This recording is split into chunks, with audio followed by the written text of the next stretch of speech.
of our Wednesday Watch. We have some special guests in the house this evening. I'm Donna Guerin, founder of Global Lighthouse Studios, and I will kick it on over to Dan. Hello, I am Dan Roeder from the David Z Foundation. I'm the Chief Academic Officer, and our mission is to transform lives through the magic of music. And I'm so excited to be at Ryan Marsh's house with Sarah McQuaid. And Ryan I met about 17 minutes ago in person, and we've kind of restructured his living room for the shot. Sarah and I went to undergrad at Gustavus Adolphus College in St. Peter, Minnesota, back in '03, and 20 years. 20 years. I did. We've been seeing each other since. No. Well, you sang at my wedding first. It was at the end, and it was part of your world, where we were in a circle, and we also did Baby Shark, and there was a pink feather boa. Oh yes, that was my pink feather boa. Yes. That's true. So there was a lot of fun stuff going on. So why don't you guys introduce yourself? Kick it over to Sarah, and then. It sounds more like a bachelorette party. It was a party. Like, you know, you have the formal reception done, and then you have a circle of friends. And this was the greatest thing I think about community, is it was my friends from high school, my friends from college, Cassie's friends from high school, we went to the same high school, but Cassie's friends from college, and then our friends of family and family friends. And a karaoke machine. And a karaoke machine. Yeah. Dangerous. We're all friends. We're all friends. There we go. Yeah, I'm Sarah McQuaid. I have known Dan since back in the day, and I am currently working as a freelance copywriter. And I am Ryan Marsh, aka Laszlo, and I'm an electronic music producer here in the Seattle area. And you're in my studio here. Sweet. And this is the Marsh studio on Swamp Creek. We've got Swamp Creek that runs in the back. That sounds very Shrekky. Free Seattle day. Yes. All right, so today we are in episode 10 of Wednesday Watch. We're going to be focusing on the song Broken Boy, written by a young boy in Pennsylvania in the Susquehanna Valley. And I don't want to talk too much about it, because I think the music videos always speak for themselves. This one, just so you know, a lot of our songs are very kind of focused on sustainability or academic growth or social emotional learning. This one could be a little triggering. I always like to give that caveat if the subject is on divorce. So if that is something that is triggering for you, thank you so much for being here. And we would love for you to watch it if you feel comfortable. I think it's going to be, the focus of this is youth mental health and focusing on healing and equipping ourselves. But if it's not something that you're ready for, that is also okay. We invite you back at any time to enjoy this music video. Just wanted to get that message, the PSA. So this is the song Broken Boy. And go ahead. All right. I'm just gonna go.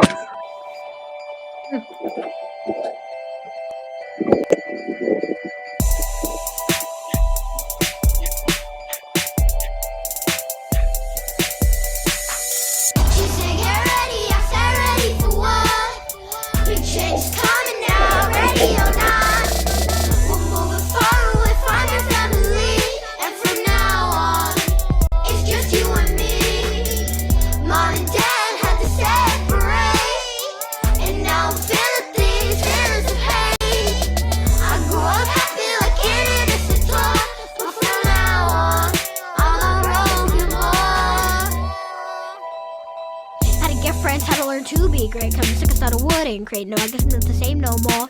See, these thoughts in my brain got me pinned to the floor, and I don't wanna play no more. But I can't complain, no, my head's still sore. Wait, our feels got me feeling hate. Can you all relate? She said, get ready, I said ready for what? Big change is coming now, ready or not. We're moving far away from your family, and from now on, it's just you and me. Mom and Dad had to separate, and now I'm feeling these feelings of hate. I grew up happy like an innocent toy, but from now on, I'm a broken boy.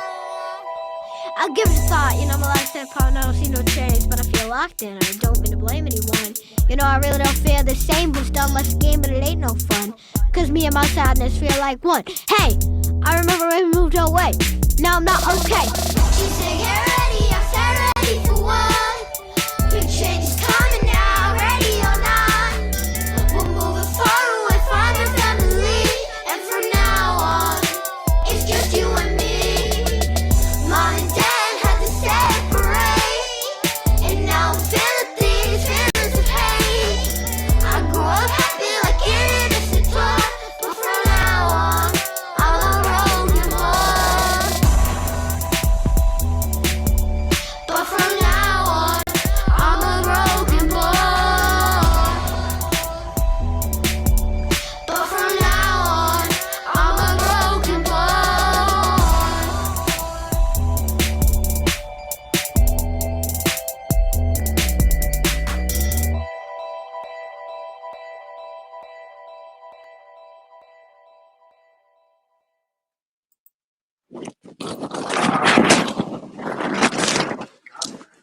Yeah.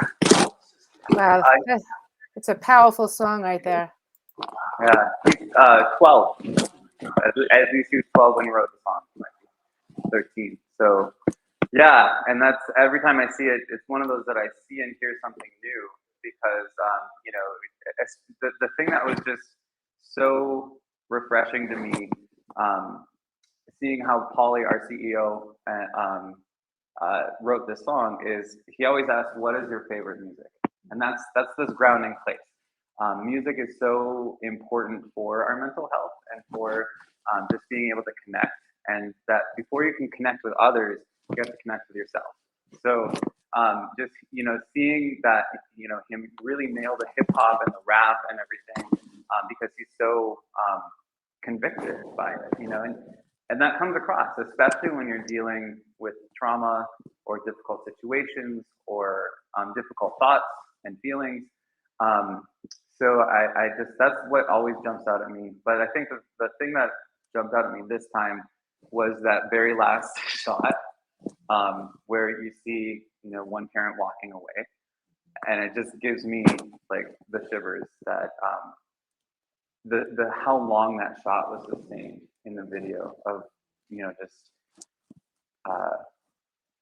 being able to sometimes linger on a feeling, but then eventually being able to equip yourself to manage the emotions behind it. So, yeah, I'm anxious to see what you guys have to say about it. Like, what a huge maturity for a 12-year-old. I mean, that's amazing. I'm really amazed. And he's got flow too. He's got flow. Like, Yeah. come on. Yeah. Can't help but be jealous. I know, right? I think it's worth noting that we are optimists of kids who are right around that. Yeah, right. So you have a 13-year-old. 13. I have an 11-year-old, and you have 12 and 14. 12 and 13. 9. Yep. Yeah. So it's interesting because we've all been that age and also we're now parenting ourselves that age. Right. And Donna also has a child that is 12, 13. Is he 13, yeah, he's 13. Yeah. Yeah. Well, I have 4 children altogether, but he's 13. But yeah, I mean, I just think, to me, I think it was just a really great way for him to express his feelings, because there are people that, their families get separated, whether it's divorce or, other circumstances. And I think that music heals. That's just my own personal viewpoint. And what a great way to be able to put your thoughts and feelings down and get it out there. And I just think he did an amazing job. And like you said, that last shot with the lingering, then it kind of just, I don't know. I just thought that it was just a really great way for the video to end. So I thought that was really powerful as far as the way it was shot. So Yeah. I work with like older men around these events of what I would call like shalom shattering, where like an innocence is shattering, and then how it just like resonates throughout your life, and then like when you don't tend to it, what kind of havoc it wreaks later on in your life. And for like this kid who's at 12 years old to be processing something like this now and instead of when you're like, you know, Right.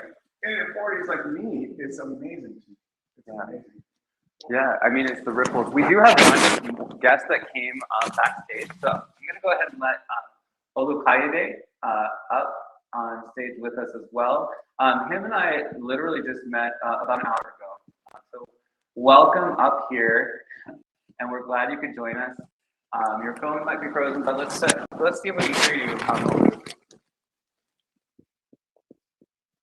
Okay, we'll leave the channel open, which kind of brings me to the point, is leaving the channel open. There's two sides to every story, but that's not where it ends. You know, that's sometimes you can say there's two sides. I've got to pick one. You know, it might be implied. So the thing that I like to flip in that is there's two sides to every story. What perspective can I gain from the other side? And you know, often there's multiple sides. So you know, when a family is separated in that way, which has happened in my family, you know, several times in several generations, and I think you know, just in the U.S., there's a prevalence of it. And I think the thing that really helps me know what to do when that's happening to somebody that I'm very close to is just kind of remembering this concept of verbal first aid. So I want to talk about that just for a second. And then Brian, I feel like you're like, you want to do, I was picking up like energy that you have a story. Okay. But so verbal first aid, I first learned about it from Hillary Russo, and she passed it on from Judah Simon Prager, who wrote a book called Verbal First Aid. And the concept is language really does matter when trauma happens and when there's something that is devastating and there's just like a break or a shift in somebody's normal routine. And this is a big one. So the things that are so important to say is, number one, the worst is over now. And that's, it's objective. It's saying the worst is over now, you know, instead of saying you'll be okay or they'll be okay or, you know, this will be okay. Everything happens for a reason. I know, but you know, there's that. The first thing is the worst is over now, and followed up by I'm here. Period. Then let them take the next move, you know, and that's what I've learned in action, and I've shared with a few of my friends and I've practiced, and I was like, this is life changing because I'm a bona fide and you know, evidenced people pleaser, where I want everything to just be okay all the time, 100% of the time. You know, I don't want things to be bad or difficult, so I just try and be like, it'll be okay, we're fine, everything's fine, you know. But when you take a moment to just say, the worst is over now, or this is over now, this moment is over now. Because even when you say like the worst is over, it's somewhat polarizing. Like, what if something else worse? You know? But if you just say, this moment is past, this moment is over, I am here. That you've just given that future fear chance to leave, and you've also said, here is your present comfort. Instead of you know, like I'm gonna talk to you about all the ways that trauma's affected me too, to try to identify just being present as an before. This is also something that is really important to me. It's just like sitting with somebody and allowing them to just be on space. Did we lose our? I think we lost, but Don, would you mind letting him back up? Oh, sure, no problem. And I was going to go ahead and share the behind the scenes because I'm just watching the time. I want to make sure we have time to watch it. Behind the scenes, no, absolutely. Okay. Let's put a bookmark here because it's a future conversation. You just said Enneagram 4. I just learned about Enneagrams also like in the last few weeks. So let's talk about that later. But oh, sorry, Dan. Did you see on our website any of the things that we did with one-on-one as part of the mentor program? No, I didn't. It's more of an emotional based song rather than an academic-based song. Is there anything that you had in mind or you wanted to put in that you think might be a good topic for a song, like anything that had happened? Probably being separated from my family because That's perfect. And that's something other people deal with too. You're not the only one. But if you write a song about it and then someone hears that song and says, oh, wow, like he's okay though. Like he's getting through it. He feels what I feel, but he's working through it. Then it inspires other people. That's what we're trying to get to. And what I'd love to get done today is maybe just get a basic beat. So this is a beat here. And then this is a melody. So that's your beat. You like that? I like that. I like that. Okay. Let's focus on the quote-unquote chorus. Any ideas, even if they're just kind of rough ideas? We have about a good solid 2 lines. Okay, what do you got? She said, get ready. I said, get ready for what? So that note, get ready. That note. So what's the change? This is it. But I just wish I wouldn't have been separated from my family. Yeah, that's it. That's it right there. We're getting closer. This is really good. Now it's just about finessing. We're moving away a long distance from your family. We're moving far away from your family, and from here on out, it's just you and me. Oh, we can do that. I like that. Yeah, write that down. Okay. The hard work is done because you got a great beat and a great chorus. So now it's telling the story and it's writing cool words that are good. I want to see when you're rapping it, where the one is. Had to get friends, had to learn to be great because I'm stuck in here like I'm in a wooden crate. I think I might want to make some changes to like the against time keys. And right. Okay, and we can edit. I don't care if you think it's silly or stupid, just write it. Because it might give me an idea. But I can't complain, but my head's still sore. Like you can't complain because life is still pretty good, but your head is still sore from everything you went through, right? Like it's still painful. You feel like that's set? That says everything you want to say? Happy with that. Okay. I am very All right, happy. Gavin, we're basically at the point where we were just trying to figure out the second verse. I'll give it a thought. My life's hip hop and an ounce of change, but I feel a lot thinner. Don't want to blame anyone. It's tricky. I'm going to tell you right now, people are going to be like, whoa, like it's a tricky rap. What do you think? Yeah. Yeah, that's great. I think we are done. Like it's like officially done with the song. And then we just have to work on the video. Okay. Where would you want to film it? What's the storyline? Are we going to get a mom and dad actor? Are we going to get actors or are you going to use your real dad? We're going to do some on location stuff as well. Yeah, well, that's what his storyboard is. So the challenge is the chorus says, she said, get ready. I said, ready for what? So there is obviously the mom figure in it. Now, we could work around it, but the question is, do we want to try to represent with like an actress? I mean, I'd be fine with either of those scenarios. This is the last meeting, right? This is it. We're filming on Monday. Are you ready? Mm-hmm. So it's going to start from the drums, okay? And I'll cue you. She starts in my brain, got me pinned to the floor, and I don't want to play no more. But I can't complain, though my head's still sore. Wait! Much better. Gavin, do you want to just tell everybody what the song is about? So they understand. Me moving to Indiana and it being sad. Are you ready? There we go. Mom and Dad had to separate, and now I'm feeling these feelings of hate. Yeah. It's a great song. I think we should utilize the school as much as we can. Oh, what about if we had you walking out the door? Like symbolizing, like you're kind of leaving the old, right? So we can even use maybe the outside of the house. Yeah. Unless he really wants your old house, right? When I say Eddie, just yell his name, okay? Gavin! Oh, Eddie! Yeah! Good job. Spread out a little bit. Okay, yeah, try that. Mom and Dad had to separate. Okay, Gavin, so do you understand what you need to do, right? Do you want to try to do the green screen, Gavin? And the flashbacks. I'm going to bring an actual screen and then you're going to be in front of it doing whatever you're going to do. Now we're going to play the track, okay? I want you to look at the camera and sing the song. Mom and Dad had to separate. That's it. And now I'm feeling these feelings.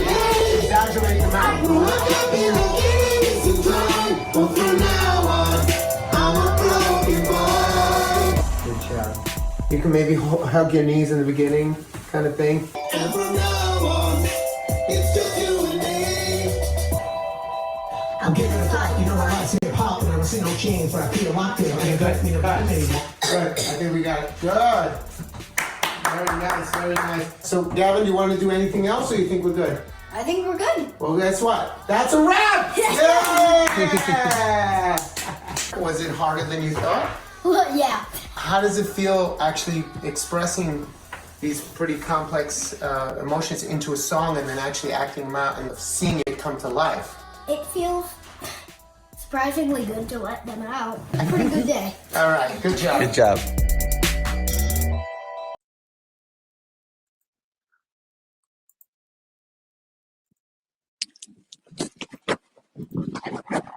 Hey, right? Wow, that was I've watched it a couple of times, but that behind the scenes really tells the story of his journey, and I think it's phenomenal that he was able to have this experience and be able to express himself and work through those feelings, but through a creative outlet. I mean, what a wonderful way to be able to share his story. Absolutely. Yeah. And I mean, just we keep going back to that age thing, but like having a tweet of my own, he's pulling inward, which is normal developmentally with him. This artist, he's still coming out. He's still like bringing his story out. And there's one thing that he hit on when he was talking with your boss. His name is Holly. Holly. And the boy's name was Gavin. Just Gavin. The boy. The boy. So when Gavin was Gavin had something that was, I think, really important for all people is, I'm hurting, and yet how can I complain when other people have it worse? And my life is still pretty good, but yet I'm hurting. Just to still say, like, your feelings are still valid. What you're going through, the hurt that you feel is real and it's honest, and it's important to go ahead and feel those feelings and work through them. Even though other people might have it worse, just don't let that negate your own feelings and what that means. Exactly. I think most people come to that. Well, how can I complain? Yeah, how can I complain and not in these other horrible situations? But it's still trauma. Right. It's still trauma and it's still real. Yeah. Mm-hmm. I think that's a powerful point. Mm-hmm. Yeah. I just wanted to make a connection too. I mean, right now at Global Lighthouse, we're doing a very big international project all about good health and well-being, and how the arts can really be very therapeutic and very helpful for people that are struggling, especially with mental health.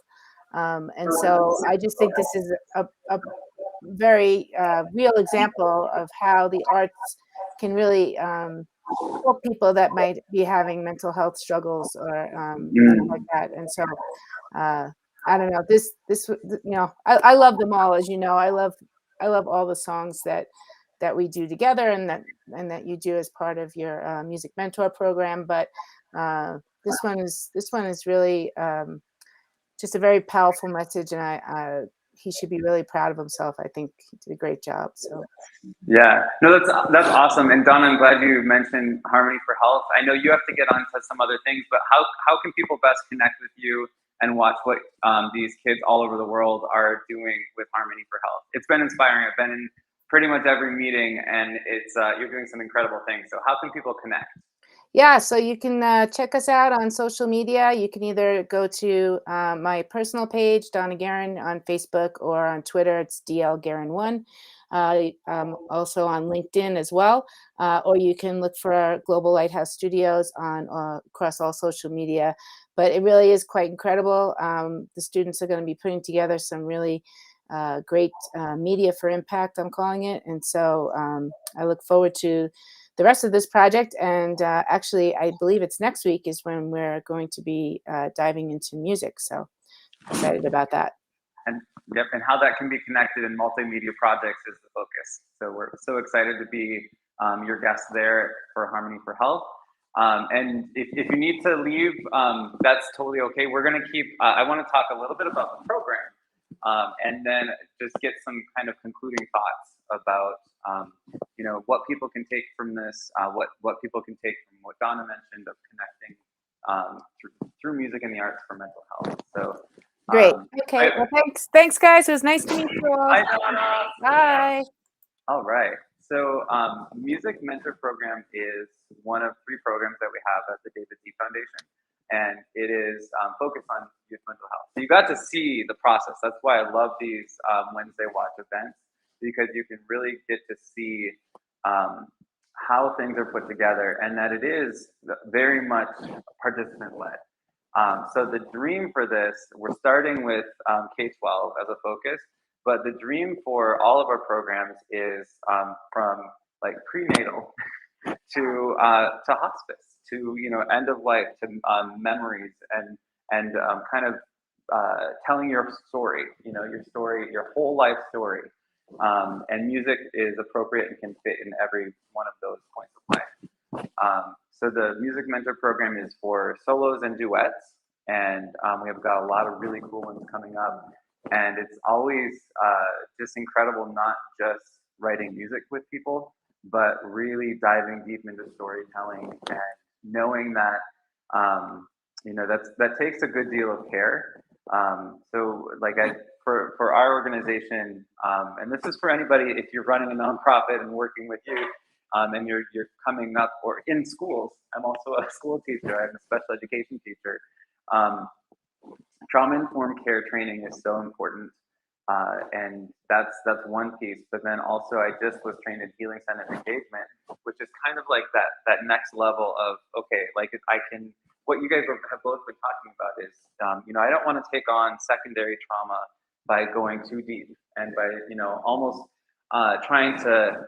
2 things I see can happen. Number one, you take on somebody else's trauma as your own, and you end up just getting this weight on you, and not being able to let it go. But the other thing is, you can be perceived as disingenuous when you're really just trying to connect, when you're trying to be like, you know, I've never been divorced, or my family, somebody in my family hasn't been divorced, but I know what you're feeling. It's like, oh, when you just say, I know what you're feeling, but you haven't experienced it. There's something that's an immediate disconnect, and it comes from a really good place. I think it comes from trying to heal and to make somebody feel better. But like you mentioned, sometimes it's just listening. You gotta listen. So I mean, honestly, like you said, it's oftentimes about, I want to do something, I want to help, I want to connect with them, and let them know I'm here for them, but I don't know what to say. right. And so I'm going to say this gratitude, but then it just makes me worse. Yep. It makes everybody feel worse. All the aphorisms. So in my past life, I was trained chaplain at a trauma center. And Oh, so yeah. I didn't know that. Yeah. Because like all these aphorisms, they're expressions of our powerlessness in the face of someone else's pain that we can't take away.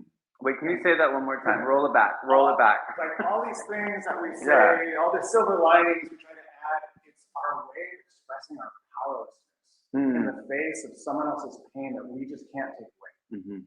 And so we want to try to alleviate someone's pain, and then we end up making it worse, you know, by saying stuff. Right. Yeah. Exactly. Just saying things that, in that effort to connect, you can actually make somebody feel more lonely. Yeah. But you know, so I have my feelings about your feelings. Right? That's the only thing that I can't feel your feelings. Right. Because I don't feel my feelings.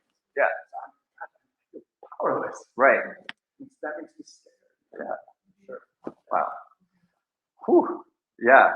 It's a lot, but I couldn't think of a better panel to unpack some of these things with. I didn't know that you were at a trauma center. That's amazing. Yeah, so I guess the last thing I wanted to share before we wrap up, and then if there's anything else, I want to kind of pivot to like anything that you guys have coming up that you want to share that you're doing, or you know, that people should just be aware of. But I want to come back to that point about stories. That the stories we tell, if we're not authentic in them, and if we're not telling our stories, then I like that word powerlessness. You know, like you're kind of taking the power out of your own story when you're trying to tell somebody else's story. Yeah. So the best thing to do is to empower them to tell their story. And that's what, you know, there's so many ways that we can do that, whether we discussed here.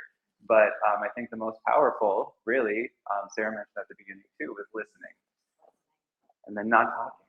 Yeah, but or coming at it from like having a posture in your heart of curiosity. I'm curious how, you know, like what is this like for you right now in this way? But yeah, just having that deeper listening, letting them talk or be quiet or whatever they need to do. Yeah, supportive stance. Supportive Yeah, stance. there you go. There you go. There's an actual term for it. So do you have anything coming up that people should be aware of? How do they connect with you? You know what? You just reach out to Dan. I'll be your manager. I could be like your ghostwriter manager.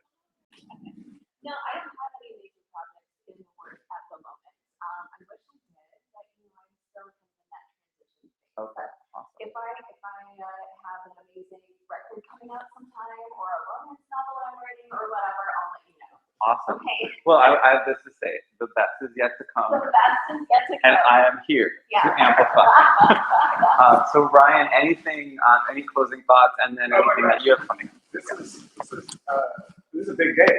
Yeah. Because this morning actually, my goal on Kickstarter to support this new album called Strange Animals that I, Laszlo, am producing, it got fulfilled today. And Oh my we went $1,000 over today. Whoa! Like amazing. I'm so happy. Yeah, it's That's fantastic. And you know, I was thinking like as he was singing a song, I'm like, you know, some years past, well, but the song resonates with me, and I'm actually on this other side of divorce too, right? So like, as a young man, I got married, like, you know, right out of college, and to my high school sweetheart, and it was a relationship that failed. And even at that time, I wrote some lyrics down and stuff, and I was trying to process this, but it took me a number of years to. So like, finally, there was a song that I've been trying to write for 20 years now that's on this new album, you know, that's coming out soon. And yet, like, so I'm convinced of one thing, like the pain that we don't transform, we transmit onto others. Wow, there's something that divorce says. The pain that we don't transform through, whether it's through processing it through, you know, music, it's like this kid's doing. If we don't transform that pain, we end up transmitting it, passing it on to others. And so it's just like it's like Donna was saying, like such a healing process to write about it. I couldn't even write about this thing in my life. It took me this long to be able to write about some of these things. But now I can like write about it from a very different side of things, you know. Like I'd love to like talk with this young artist, like even in like 10 years from now. Yeah. Wow. Still writing about this thing. Yeah.